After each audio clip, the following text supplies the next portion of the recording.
Kidney racket అసలు నిందితుల కోసం గాలిస్తున్నారు పోలీసులు. కిడ్నీ రాకెట్ లో ఆపరేషన్ చేసిన వైద్యుల కోసం ఆరా తీస్తున్నాయి దర్యాప్తు బృందాలు. ఎంతకాలంగా కిడ్నీ దందా కొనసాగుతోంది, ఇప్పటి వరకు ఎంతమందికి కిడ్నీ ట్రాన్స్ప్లాంటేషన్ చేశారో విచారిస్తున్నారు. ఇప్పటి వరకు 4గురిని అదుపులోకి తీసుకున్నారు పోలీసులు.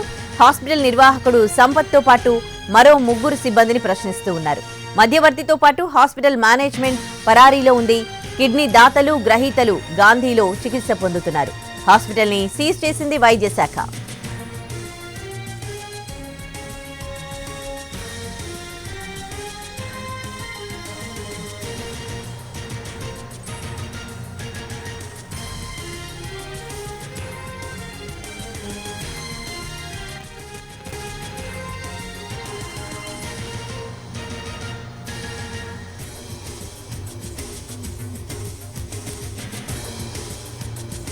సరూర్ నగర్ అలకనంద హాస్పిటల్ నుంచి తాజా పరిస్థితిని మా ప్రతినిధి రాధాకృష్ణ లైవ్ లో అందిస్తారు. రాధాకృష్ణ, ఈ ఎవరైతే పరారీలో ఉన్నారో ఆ వైద్యుల డీటెయిల్స్ అంటే వాళ్ళని పట్టుకోవడానికి ఎటువంటి ప్రయత్నాలు చేస్తున్నారు పోలీసులు? అలాగే హాస్పిటల్లో ఎప్పటి నుంచి దందా జరుగుతోంది, ఈ కిడ్నీ వ్యాపారం ఎప్పటి నుండి చేస్తున్నారు, ఈ డీటెయిల్స్ ఏమైనా తెలిసాయా? ప్రెసెంట్ అక్కడ ట్రీట్మెంట్ తీసుకుంటున్న వాళ్ళ పరిస్థితి ఏంటి, ఎక్కడికి తరలించారు?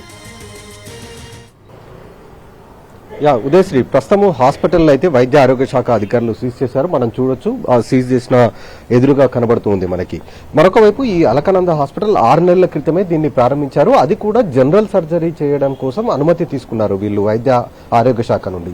ఆ తర్వాత ఇతను 9 పడకలకు అనుమతి తీసుకుని ఏకంగా 30 పడకల ఆసుపత్రిని ఇతను దాదాపు 3 అంతస్తుల్లో నిర్మించడం జరిగింది. 3 అంతస్తుల్లో 30 పడకలు ఉంచాడు. ఇక్కడ అన్ని రకాల సర్జరీలు అతను ఇల్లీగల్ గా చేస్తున్నారు ఈ హాస్పిటల్ కి సంబంధించిన నిర్వాహకులు. ఎట్టకేలకు ఈ గుట్టురట్టు అయింది కిడ్నీ రాకెట్ కి సంబంధించి. డిఎంహెచ్ఓకి ఒక ఇన్ఫర్మేషన్ వచ్చింది నిన్న రాత్రి, పలానా ఆసుపత్రిలో అంటే సరూర్ నగర్ డాక్టర్స్ కాలనీలో ఉన్న అలకానంద హాస్పిటల్లో కిడ్నీ ట్రాన్స్ప్లాంటేషన్ చేస్తున్నారన్న సమాచారం రావడంతో వాళ్ళు పోలీసులకు సమాచారం అందించడం, తర్వాత ఇటు వైద్య ఆరోగ్య శాఖ పోలీసులు జాయింట్ ఆపరేషన్ చేశారు. ఇక్కడికి వచ్చేసరికి అప్పటికే దాదాపు 4 పేషెంట్లు ఉండడం జరిగింది. అందులో 2 డోనర్స్ ఉన్నారు, మరొక 2 రిసీవర్స్ ఉన్నారు. ఇందులో తమిళనాడు కర్ణాటకకు చెందిన వాళ్ళే వీళ్ళంతా కూడా. ఇందులో ప్రదీప్ అనే వ్యక్తి మధ్యవర్తిగా ఉన్నాడు. తమిళనాడుకు సంబంధించిన ఒక డాక్టర్ పవన్ అనే వ్యక్తి ఈ మొత్తం కిడ్నీ ట్రాన్స్ప్లాంటేషన్ కి మెయిన్ కీలక సూత్రధారిగా గుర్తించడం జరిగింది. అతను అక్కడి నుండి వీళ్ళని ఈ హాస్పిటల్ కి తరలించారు. అసలు తమిళనాడు కర్ణాటకకు చెందిన వాళ్ళు ఇక్కడ డాక్టర్స్ కాలనీలో, అది కూడా హైదరాబాద్ సరూర్ నగర్ లో ఒక మారుమూల ప్రాంతంలో, ఒక మారుమూల కాలనీలో ఇలాంటి హాస్పిటల్ నిర్మించి ఇక్కడ ఈ కిడ్నీ ట్రాన్స్ప్లాంటేషన్ జరుగుతుండడం అనేది స్థానికంగా కలకలం రేపుతుందనే మనం చెప్పుకోవాలి. ఎప్పుడైతే సమాచారం అందిందో ఆ సమాచారం అందిన వెంటనే ఇక్కడికి వచ్చిన అధికారులు, వైద్య ఆరోగ్య శాఖకు సంబంధించిన సిబ్బంది షాక్ గురయ్యారు. వాళ్ళంతా కూడా ఆసుపత్రిలో ఉన్న 4గురిని చూశారు. అప్పటికే పోలీసులు, ఇటు వైద్య ఆరోగ్య శాఖకు సంబంధించిన వాళ్ళు వచ్చిన సమాచారం తెలిసిన వెంటనే వాళ్ళంతా కూడా పారిపోవడం జరిగింది. వెంటనే అంబులెన్స్ ని పిలిపించి ట్రీట్మెంట్ తీసుకున్న వారిని, ఎవరైతే డోనర్స్ 2 ఉన్నారో రిసీవర్స్ 2 ఉన్నారు, వాళ్ళ 4గురిని కూడా వెంటనే గాంధీ ఆసుపత్రికి తరలించారు. ప్రస్తుతం ఆ 4గురు కూడా గాంధీ ఆసుపత్రిలో ట్రీట్మెంట్ తీసుకుంటున్నారు. ఇందులో డోనర్స్ తమిళనాడుకు సంబంధించిన వాళ్ళు ఉన్నారు, రిసీవర్స్ కర్ణాటకకు సంబంధించిన వాళ్ళు ఉన్నారు. కాబట్టి హైదరాబాద్ సంబంధించిన వాళ్ళు ఎవరు లేరు. కానీ కేవలం డాక్టర్స్ ఎవరైతే సర్జరీ చేశారో, యూరాలజిస్ట్ కు సంబంధించిన వైద్యులు, వీళ్ళు మాత్రం హైదరాబాద్ కు సంబంధించిన వాళ్ళుగా కూడా గుర్తించారు అధికారులు.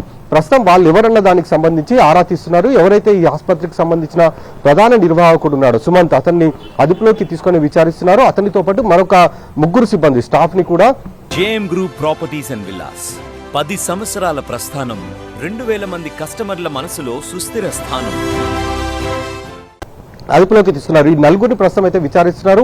ఈ యూరాలజిస్టులు కనుక పోలీసులకు చిక్కితే అసలు ఎంత కాలంగా వీళ్ళు ఈ కిడ్నీ ట్రాన్స్ప్లాంటేషన్ చేస్తున్నారనే దానికి వెలుగులోకి వచ్చే అవకాశం కనబడుతుంది. ఎందుకంటే ఇప్పటి వరకు కేవలం 2కి మాత్రమే చేసినట్లు గుర్తించారు. కానీ దాదాపు 6 నెలలుగా ఈ ఆసుపత్రిలో ఇదే దందా కొనసాగుతుంది అనేది చెప్తూ ఉన్నారు. ఎందుకంటే ఇతను జనరల్ సర్జరీ పేరుతో ఆసుపత్రి అనుమతి తీసుకుని కిడ్నీ ట్రాన్స్ప్లాంటేషన్ చేస్తున్నట్లు కూడా చెప్తున్నారు. స్థానికులు కూడా ఇక్కడ మనం మాట్లాడినప్పుడు చెప్తున్నారు, 20 రోజుల క్రితం కిడ్నీకి సంబంధించిన వ్యాధితో ఇక్కడికి వచ్చిన ఒక వ్యక్తి కూడా ట్రీట్మెంట్ తీసుకుంటూ చనిపోయినట్లే కూడా ఇక్కడ ఉన్న వాళ్ళు స్థానికులు చెప్తున్నారు. అంటే ఇక్కడ మొత్తం కూడా 6 నెలలుగా అక్రమంగా గుట్టురట్టు ఎక్కడ కూడా వెలుగులోకి రాకుండా ఈ కిడ్నీ ట్రాన్స్ప్లాంటేషన్ చేస్తున్నట్లు కూడా మనకు తెలుస్తూ ఉంది. కాబట్టి ఈ ప్రధాన నిర్వాహకుడు ఇప్పుడు ఎవరైతే సుమంత్ ఉన్నాడో అతను దొరికాడు, ఇంకా మేనేజ్మెంట్ దొరకాల్సి ఉంది. అలాగే ఆసుపత్రిలో ట్రీట్మెంట్ చేసిన వైద్యులు, ఎవరైతే సర్జరీ చేసిన వైద్యులు ఉన్నారో వాళ్ళు కూడా దొరకాల్సి ఉంది. వీళ్ళ కోసం ప్రత్యేక టీంలను ఏర్పాటు చేశారు. వాళ్ళు ఒకవైపు వాళ్ళ కోసం గాలిస్తున్నారు. వాళ్ళు కనుక చిక్తే ఈ మొత్తం దందా అంతా కూడా వెలుగులోకి వచ్చే అవకాశం కనబడుతుంది. ఇప్పటివరకు ఎంతమందికి చేశారనేది, ఎందుకంటే ఒక్కొక్కరికి దాదాపు 55 లక్షల రూపాయలు వీళ్ళు వసూలు చేస్తున్నారంటే డోనర్ కి వీళ్ళు ఇచ్చేది కేవలం 5 లక్షల రూపాయల వరకే ఇస్తారు. మిగతాది మొత్తం మధ్యవర్తులు, డాక్టర్లే ఇదంతా కూడా తీసుకుంటారు. కాబట్టి చాలా దారుణమైన కిడ్నీ ట్రాన్స్ప్లాంటేషన్ వీళ్ళు చేస్తున్నట్టుగా చెప్పుకోవాలి. ఇదంతా కూడా అక్రమము, ఇల్లీగల్.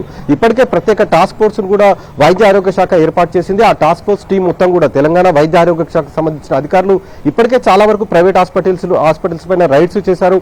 ఎక్కడెక్కడైతే సరిగ్గా వసతులు లేవో వాళ్ళపైన కేసులు కూడా నమోదు చేస్తున్నారు. మరి అలాంటిది ఈ అలకానంద హాస్పిటల్ అనేది ఇంత మెయిన్ రోడ్ కి దగ్గరలో డాక్టర్స్ కాలనీ, అది కూడా పేరు కూడా అలాంటి కాలనీలో పెట్టుకొని మరీ వీళ్ళు కిడ్నీ ట్రాన్స్ప్లాంటేషన్ చేస్తున్నారంటే మనం అర్థం చేసుకోవచ్చు ఎంత దారుణంగా వీళ్ళు వ్యవహరిస్తున్నారు. మొత్తానికైతే ఈ వ్యవహారం వెలుగులోకి అయితే రావడం జరిగింది. ఫోన్ కాల్ వచ్చింది కాబట్టి డిఎంహెచ్ఓ కార్యాలయానికి ఈ విషయం వెలుగులోకి వచ్చింది. లేకపోతే ఇంకా ఇది గుట్టు చాపుడు కాకుండా ఇలాగే కొనసాగుతూ ఉండేది. ఇంకా ఎంతమందికి వీళ్ళు కిడ్నీ ట్రాన్స్ప్లాంటేషన్ చేసేవారో ఊహించడానికే ఇబ్బందికరంగా ఉన్న సిచ్యువేషన్ అయితే ఉంది. ఉదయశ్రీ, అసలు ఈ హాస్పిటల్ కి పర్మిషన్ ఎట్లా లభించింది, దానికి సంబంధించి ఏం చెప్తున్నారు పోలీసులు?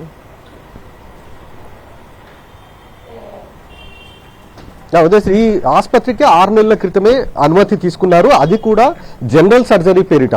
వాళ్ళు అంటే ప్రాథమిక చికిత్స అందిస్తారు. అలాగే కొన్ని చిన్న చిన్న యాక్సిడెంట్స్ ఏమైనా అయితే వాళ్ళకి అవసరమైన ట్రీట్మెంట్, చిన్న సర్జరీలు చేసేందుకు మాత్రమే వీళ్ళకి అనుమతి ఉంది. అది కూడా 9 బెడ్స్ మాత్రమే వీళ్ళకి, అంటే ఒక ఫ్లోర్ వరకే వీళ్ళకి అనుమతి ఉంది. 9 బెడ్స్ అందులో ఏర్పాటు చేసుకోవచ్చు. వాళ్ళకి అవసరమైన ట్రీట్మెంట్ ఇవ్వాలి. కానీ వీళ్ళు ఏకంగా 3 నుంచి 4 అంతస్తుల అపార్ట్మెంట్ బిల్డింగ్ కట్టారు. అందులో దాదాపు 30 బెడ్స్ ఏర్పాటు చేసి ఇలాంటి సర్జరీలు చేస్తున్నట్లు కూడా అధికారులు గుర్తించారు. Udayasri, right, thanks for the live update Radhakrishna.